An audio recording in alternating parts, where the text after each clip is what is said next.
people have no energy? Because mental diarrhea.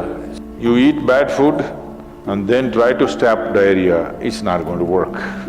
This much you do. Tonight before you go to bed, keep it down and go to bed.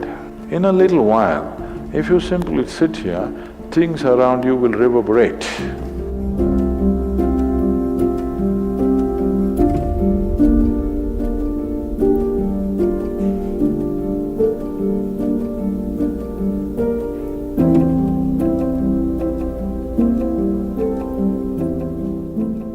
Is it possible to do it without using specific mudras, whatever?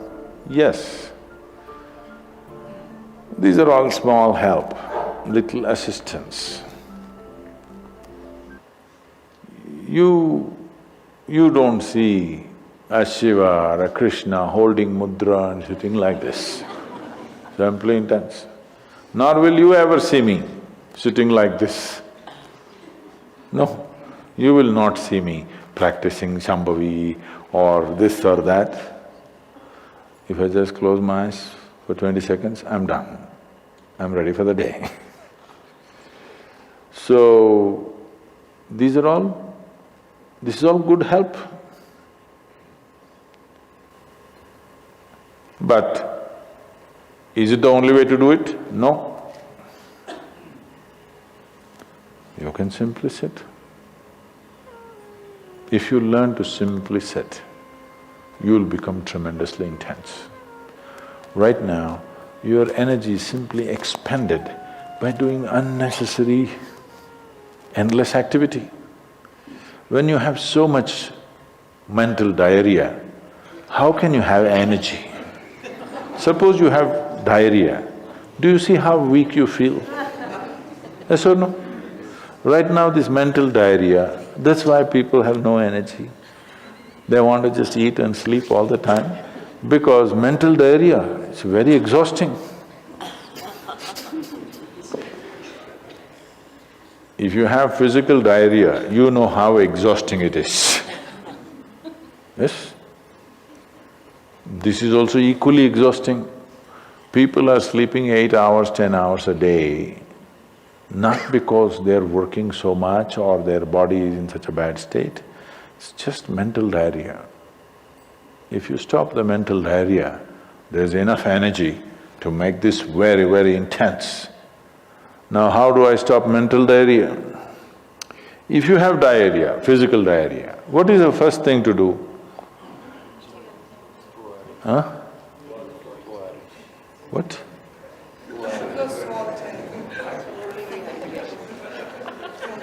Yes, run to the toilet, I know that.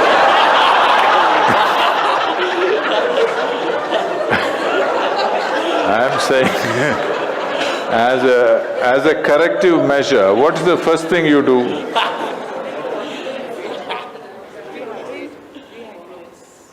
No, as a corrective measure, what is the first thing you do? First thing is stop eating, right? Yes or no? But diarrhea means in some way we've eaten something that the body doesn't want. It's trying to throw it out. Yes? You've taken something inside which the body doesn't like, it wants to throw it out. First thing is, stay away from food for some time. You eat bad food and then try to stop diarrhea, it's not going to work. So similarly, bad food for the mind is just this. You have gotten identified with things that you are not.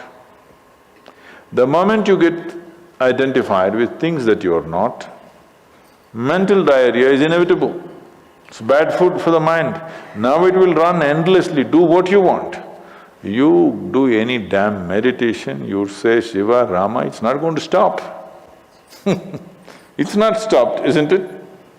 Because bad food is being eaten every day, you're getting identified with more and more things and you want to stop your mind, you do whatever kind of circus, it is not going to stop.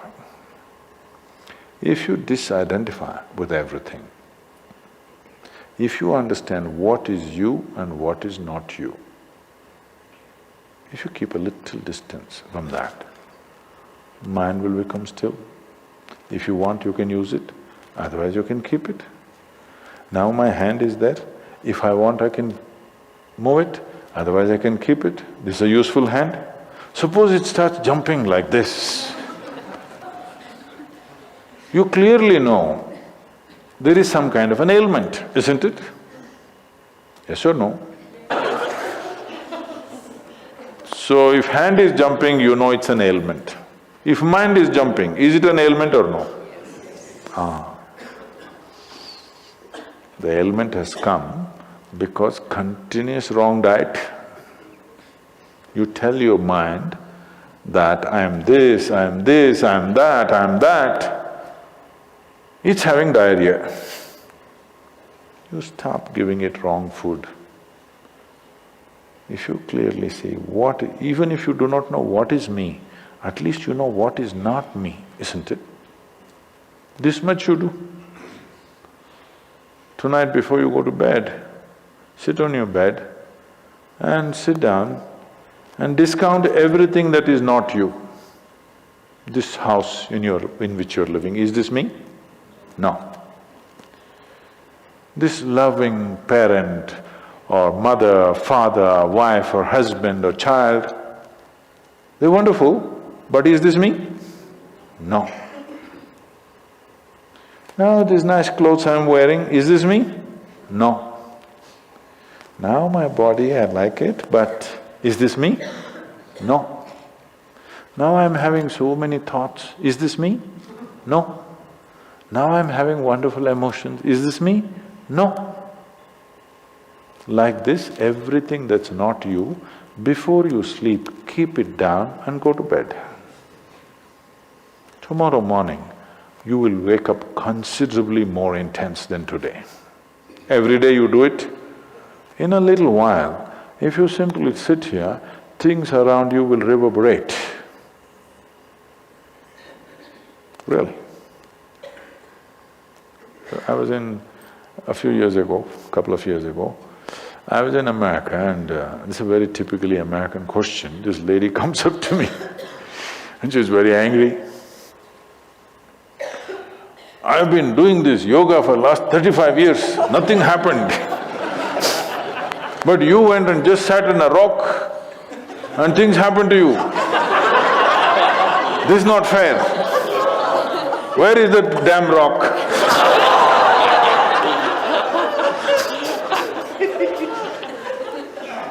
She thinks it's the rock which did it.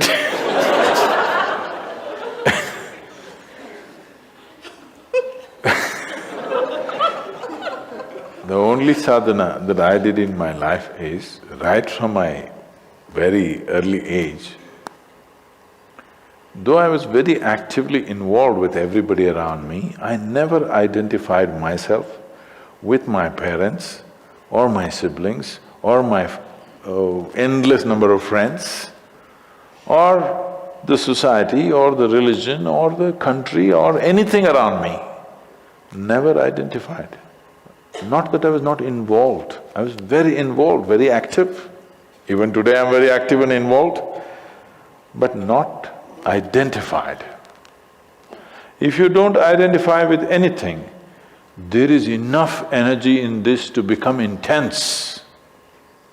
See, I want you to understand, your life energy right now in this body, how many things it's doing here as you're sitting here? Hello, do you know the complexity of activity it is doing?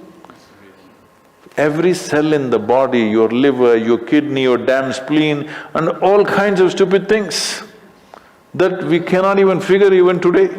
Yes? Just see as you sit here, how many things this energy is doing. Obviously it must be intense to do all this. You are not able to experience it because of diarrhea. When you have diarrhea, that's how you feel, isn't it? Yes or no? So that's how it is. Stop the diarrhea. Stop eating bad food, diarrhea will stop. Once diarrhea stops, there's enough energy in this to sit here and reverberate in a very intense way.